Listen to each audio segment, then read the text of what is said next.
네, 이제 우리는 족주 체질 구별법이라는 옹골요법에 다루는 체질 구별법을 알게 됐습니다. 그래서 우리가 발이 따뜻하냐 차냐 이것이 꼭 체온을 대신한다고 보면 되겠습니다. 그래서 발이 차냐 따뜻하냐에 따라서 우선 모든 게 다른데 여러분들이 쉽게 이해하려고 그러면은 태어난 사람과 죽은 사람 이 사람을 보면 쉽게 이해가 될 것입니다. 그래서 우리가 이제 태어난 사람, 살아있는 사람 중에서 가장 왕성한 시기를 20대, 30대로 놓고 보면 우선 먹는 거 하나, 식욕을 하나 놓고 보면은 그 사람들이 가장 왕성한 식욕이 있을 것입니다. 시기적으로.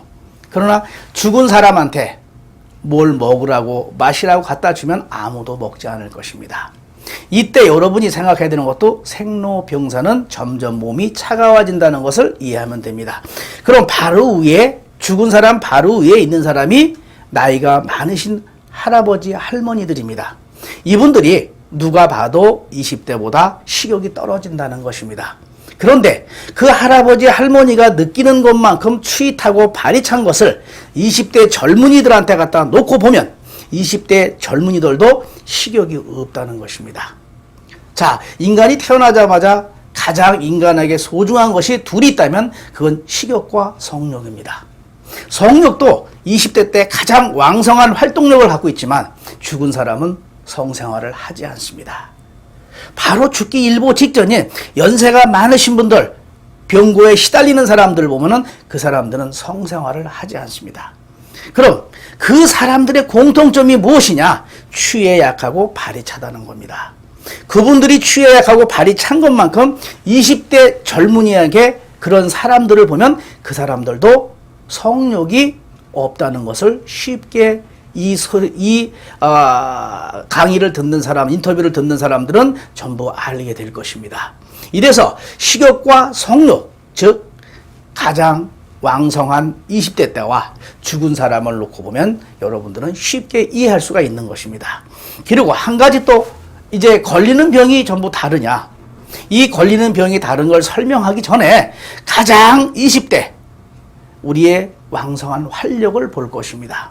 그러나 죽은 사람은 활력 자체가 없습니다. 그러나 그 죽기 일보 직전인 나이 드신 분들을 보면 전부 활력이 떨어집니다. 그러나 그분들의 공통점이 무엇인가를 알면은 그분들은 추위에 약하고 발이 차다는 겁니다. 바로 이러한 공통점을 20대 젊은이들이 추위 타고 발 차는 사람들을 놓고 보면 그 사람들이 잘 지친다는 것입니다. 이렇게 식욕, 성욕, 걸리는 병들이 전부 체온에 따라서 다른데 똑같은 나이에서 발이 따뜻하냐 차냐에 따라서 다르다는 것입니다. 우리가 잘 알고 있는 전국 노래자랑 국민 MC 송혜 선생님을 보시면은 지금 연세가 90인데도 불구하고 왕성한 활동을 하고 있습니다. 근데 그분은 발이 따뜻한 분이십니다. 저는 송혜 선생님을 만나본 적이 없습니다. 그러나 그분은 발이 따뜻하다는 걸 보면은 얼굴을 보면 쉽게 알 수 있습니다. 그 얼굴이 힘 있는 얼굴이기 때문에 발이 따뜻하다는 것입니다.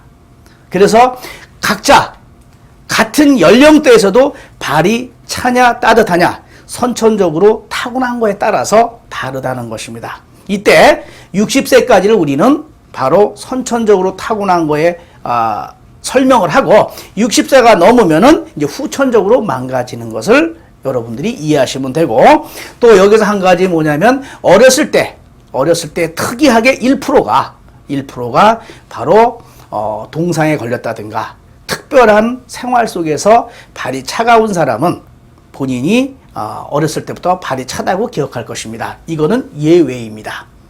자, 이것도 그것을 기억해 보면 전부 내가 선천적으로 발이 뜨거운 사람이라는 걸 이해하게 될 것입니다.